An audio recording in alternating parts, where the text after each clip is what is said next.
Hey there, Wolfpack fans. It's me again, Kenton Gibbs. I know that it has been a while since we chatted, but I'm going to give you a very important update on that in just a few. But it's been a lot that's going on since the last time that I spoke to you all. We've got the men's basketball blowing a 21-point lead at Miami and then coming back with a win against Furman. We've got our women's basketball team doing more great things, winning in a bunch of different ways still and a lot of things with the transfer portal, players who are in, players who are out. What's the Devin Carter situation? All that.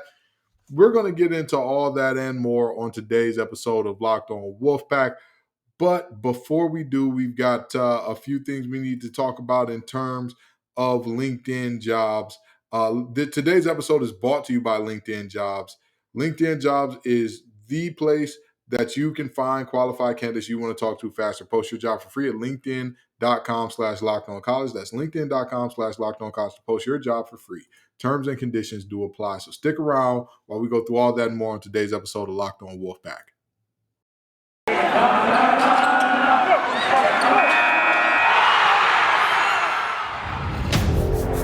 You are Locked On Wolfpack, your daily podcast on the NC State Wolfpack. Part of the Locked On Podcast Network, your team every day.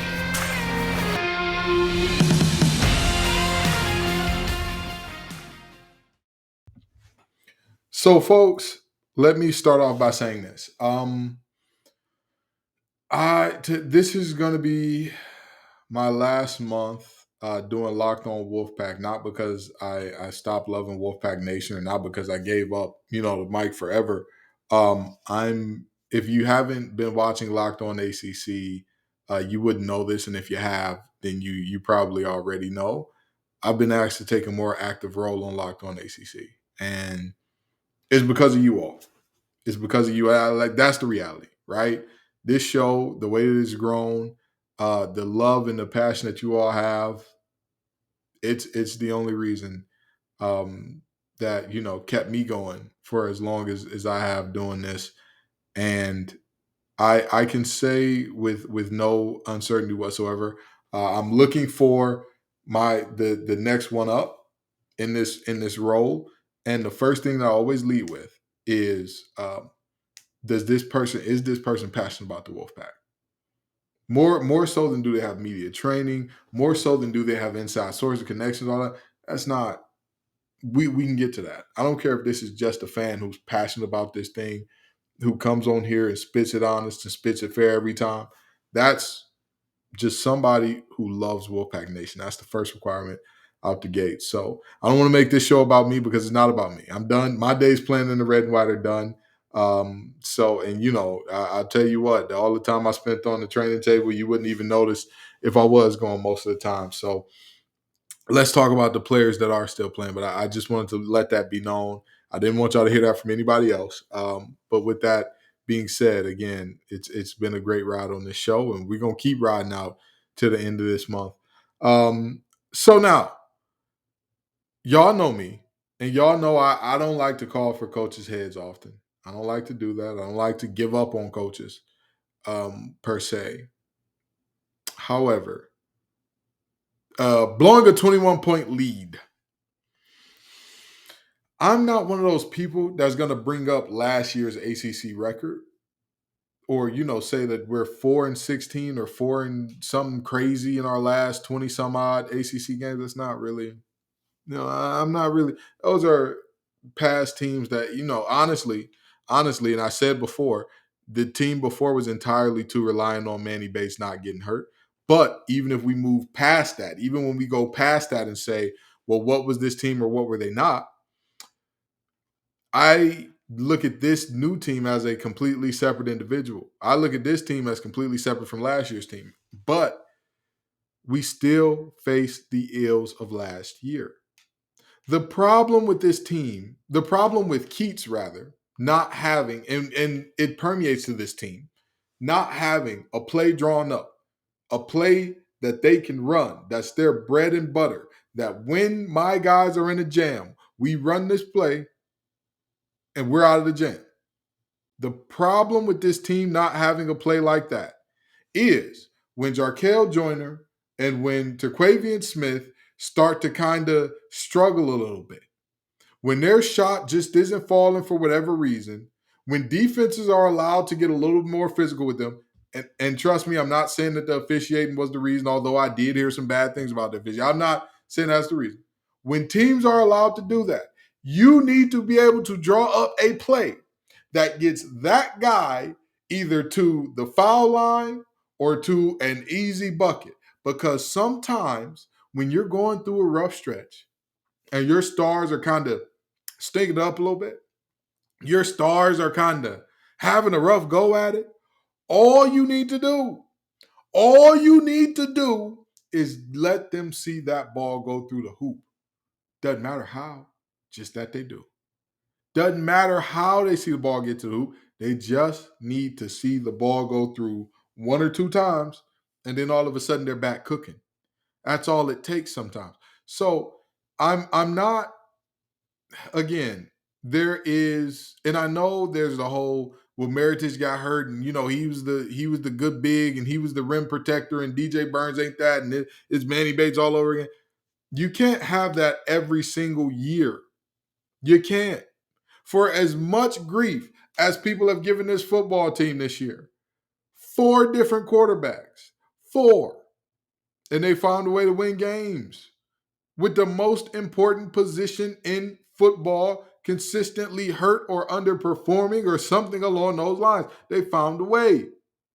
Coach Keatts, it is time to show and prove. It is time to find a way.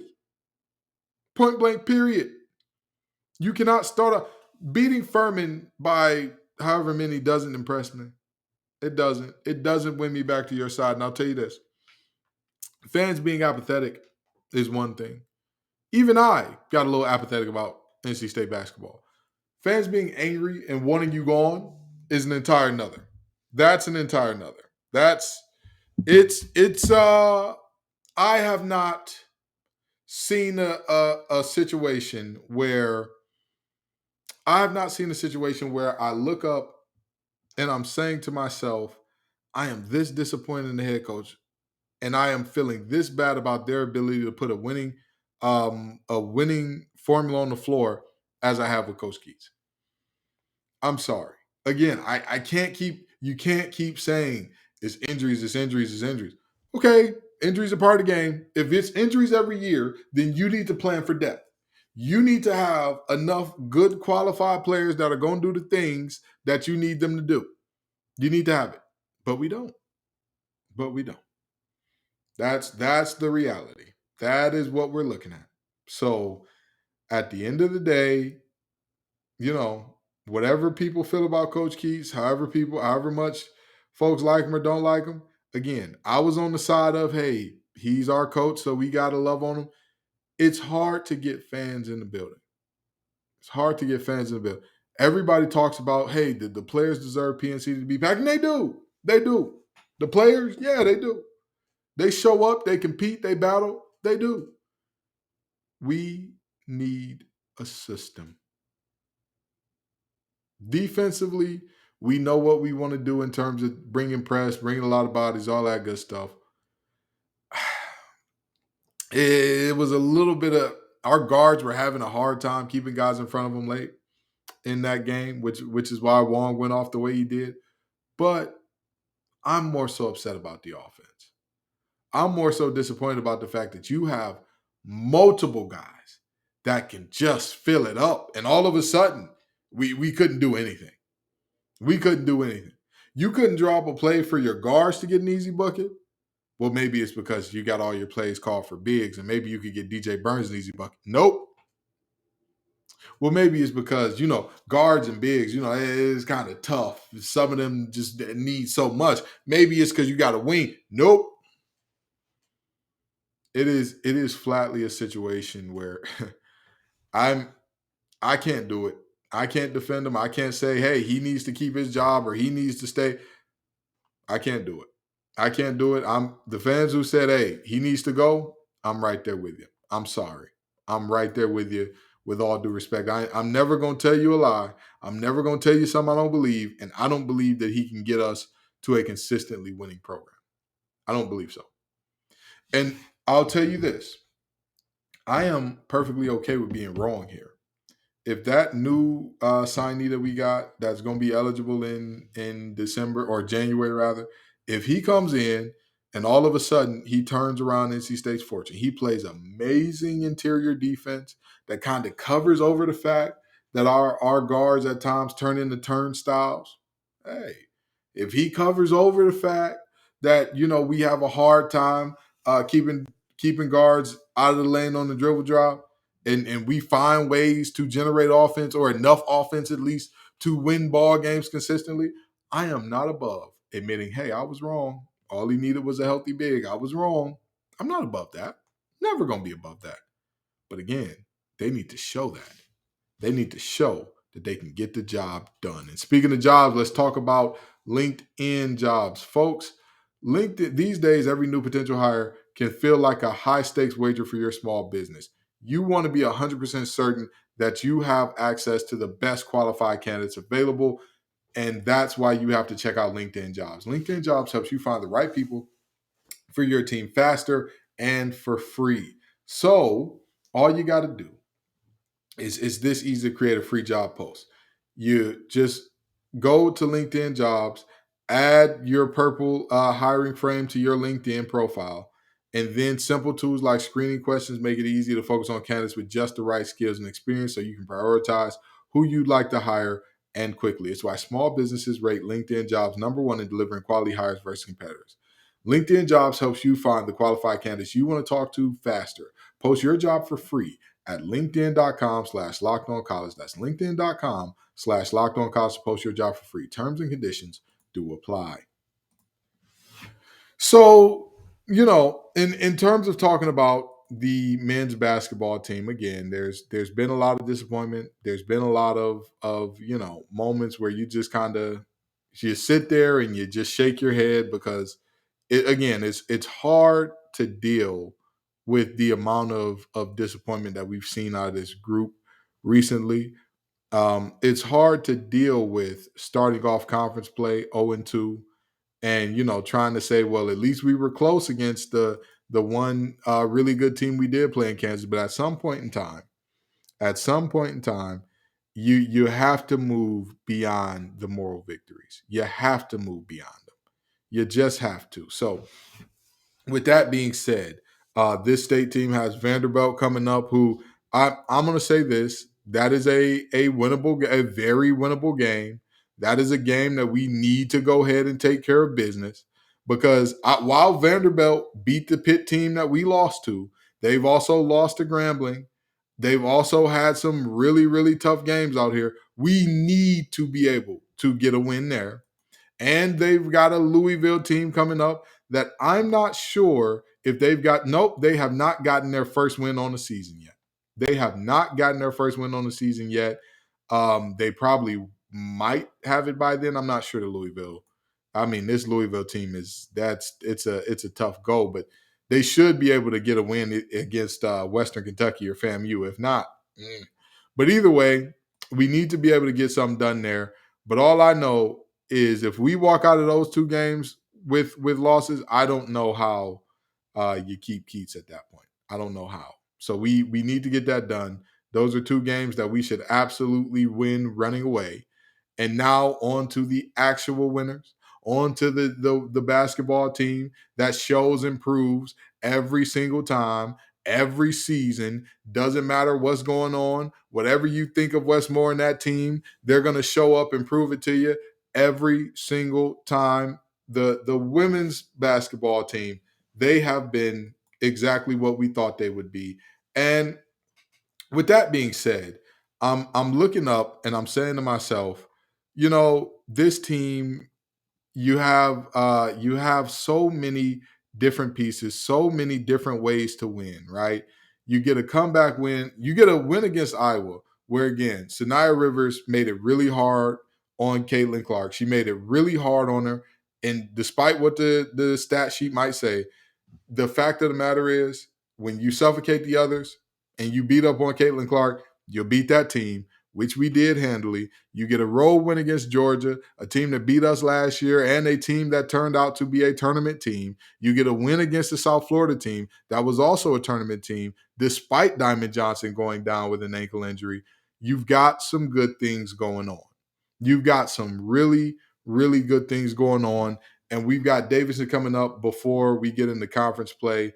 And one thing that I will say about this team, or one thing that I will say about the rankings, rather, is somehow the Tar Heels are ranked ahead of us, which is always a funny thing that just magically pops up out of nowhere. And I think it's so interesting because they have a 24-point loss to Indiana, who, if I'm not mistaken here, and y'all can call me crazy if I'm wrong or if I say something that's out of line here, but I'm pretty sure that Indiana team is not on the same level as UConn. I'm fairly certain, and that was UConn when they were fully healthy with everybody rolling.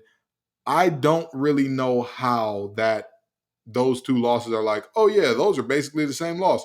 But I digress. I'm gonna go ahead and let it go. This is again another great year for ACC women's basketball as a whole. But this team has won in so many different ways, with so many different players as the leading scorer, with so many different players carrying the mail. Sanaya Rivers is hitting the shots from deep, which everybody said she couldn't do. Diamond Johnson is Diamond Johnson, and Diamond Johnson is playmaking at a much better clip than she did in the past. It's she's being very intentional about trying to keep the ball moving, which is very, very important. And again, we've seen at different times, different players show up and are the person that night, right? We've seen Jakia Brown Turner be the leading scorer. We've seen Diamond Johnson be the leading scorer. We've seen Sanaya Rivers be the leading scorer. We've seen all types of things. We've seen Mimi Collins be the leading scorer. So this is a team that, again, you bring balance, you bring depth, you bring size with River Baldwin, you bring size with Camille Hobby, you bring experience with Camille Hobby, you bring a lot of things in a lot of different ways with this team. And again, the more you look at it, the more you look at what this team does well and how they do what they do, it's hard to not be excited. It's hard to say, oh yeah, I'm expecting random nights where Diamond Johnson can go 2 for 11 and Jakia Brown Turner can go 0 for 4, and we still win a game against a tournament team. That stuff like that is not what you're expecting on a day in, day out basis. But this team finds a way to get it done. This team finds a way to win ball games, and that's all you can ask for. That is all you can really and truly ask for out of a team. Just keep winning. And that's what this team does. They find ways to win. Now, if only all of our teams could do that, but I digress. Now, here, folks, at Locked On Wolfpack, we believe that your home should be where you and your family feel safe, safest, really, especially over the holidays. This season, give yourself and your family the gift of peace and protection with the #1 rated home security system that's Simply Safe. And right now, Simply Safe is offering Locked On Wolfpack listeners 40% off a new home security system. But don't put this off, and here's why I love it. The fact of the matter is simple. Simply Safe, in an emergency, they have 24/7 professional monitoring agents that use Fast Protect technology exclusively from Simply Safe to capture critical evidence and verify that the threat is real. So you get higher priority police response. And the 24/7 professional monitoring service costs under $1 a day, less than half the price of traditional home security services. So don't miss out on your chance to save big on my favorite security system. Get 40% off on any new system at simplysafe.com/lockedoncollege today. That's simplysafe.com/lockedoncollege. There's no safe like Simply Safe. Folks, when I look at this Devin Carter situation in terms of the transfer portal, it was said that he was going to skip the bowl game and prepare for the NFL, which he has not come out and confirmed. And then there's rumors that he's in the transfer portal. And that's so disappointing to me for a multitude of reasons. Number one, I'm a firm believer of players, go get paid. Go get your money. Go to the NFL. Go do what you got to do. When you have proven that you deserve to play on Sundays and you're going to make a good amount of money on Sunday, go do it.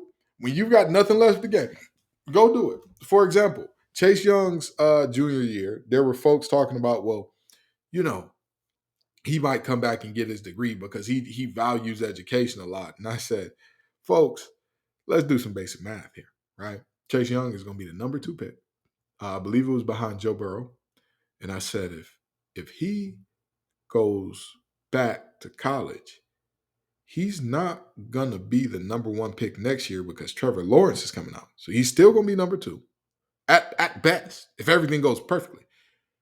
And he gains nothing, basically, out of going back for a year if everything goes right. If anything goes wrong, what happens?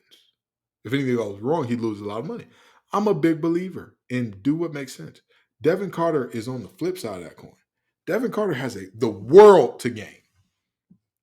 The NFL is seeing what Christian Watson is doing with the Packers, seeing how big body receivers that can run and are trouble to bring down after the catch, how they can impact the game immensely. Immensely. Devin Carter is much in that same vein. He may not be as fast as Watson, but he can ball. He can ball. He can run. He's a big body guy who can run, and he's shown us that he's a problem after the catch. So I struggle to comprehend why you wouldn't want to come back and play under an offensive coordinator who has figured it out with all types of personnel, with all types of, whatever. He's had a top 10 rushing offense, a top 10 passing offense. He's figured it out with whatever he's got. He works it out with whatever he's got. And you don't want to play for that guy. Is it the quarterback situation? Is it you don't know if it's going to be MJ Morris, or you don't know how good MJ Morris is, or whatever the case may be, or you don't know if Brennan Armstrong's actually coming or how good he is? Listen, there is a ton of money for this young man to be made. And I'm going to tell you this. The idea that, well, Dorn may have screwed the pooch on this one, or he's upset with Dorn, that's very valid, because I don't know why this was brought up in the first place. Like, even if somebody directly asks, hey, what's going on with Devin Carter? Is he going to play or is he not going to play? Unless the conversation was very strictly had and Devin said, by the way, I'm making an announcement on my social media about it, so that's that on that. I really don't see why that needs to come up. Dorn has played it close to the vest before about injuries and all that. Play it close to the vest about who's playing. You don't need to say nothing. What's going on? Who's playing? Who's not? Hey, listen, all the guys in the transfer portal are not playing. And that's it as far as I know. Nobody's made any announcements to me. Nobody's made any announcements on social media, so that's all I know. And leave it at that. It's that simple. It's that simple. All these wide receivers, and I'm going to tell you, somebody I talked to very close to the team has told me how frustrated most of the wide receivers are with the play calling this year. And rightfully so. Rightfully so. The quarterback whisperer has whispered us right into a corner in terms of underutilizing one of the best receivers in this school's history, in terms of not getting the ball in the hands of a guy like Julian Gray, in terms of not making sure that you get the ball to a guy like Devin Carter. There are plenty of receivers that, again, very upset about this thing. But you've got a new guy coming in. You've got a guy with proven success, proven ability to do it coming in. I don't see why you leave, but I digress. Anywho, thank y'all so very much for sticking with me and sticking patient, Wolfpack Nation. Again, I am leaving this show, but I'm never leaving Wolfpack Nation, man. I gave 3 tendons for this program. If y'all think that just because I'm going to Locked On ACC, I'm now somehow going to completely abandon any thoughts, hopes, love, whoever the next host is, they're going to have me on, or they can have me on as much as they want. They can call me up whenever as a guest host, and I'll be there for them. And again, I'm vetting them. I'm going to chat with them before they get here. He, she, they, before they get here. So we're going to work this thing out, but it's been a blast. It's been a pleasure. I appreciate y'all. I just didn't want to do an abrupt one episode at the end of the month. Hey, new year, new things, I'm gone. No, that's not what it is, man. So thank y'all so very much for coming out. I hope y'all know that I do mean it when I say y'all make this show what it is. Not me. Y'all do. Peace and love, y'all. And as always, go Pack.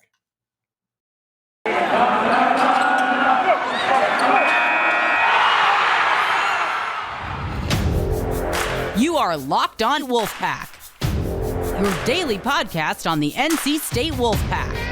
Part of the Locked On Podcast Network, your team every day.